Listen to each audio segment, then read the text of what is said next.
আসসালামু আলাইকুম, সবাই কেমন আছেন?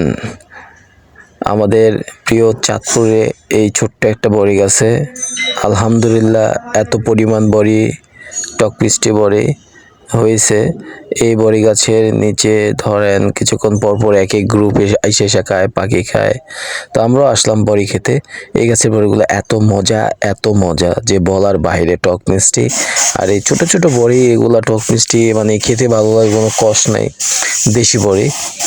আর এই বড়ি গাছের অনেক কাহিনী আছে, যাই হোক।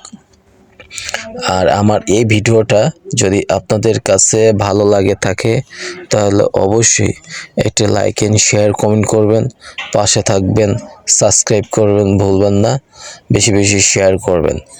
তো এই গাছের বড়িগুলো দেখতেই পাচ্ছেন, ওয়াও অসাধারণ, মানে জিহ্বায় লালা চলে আসে।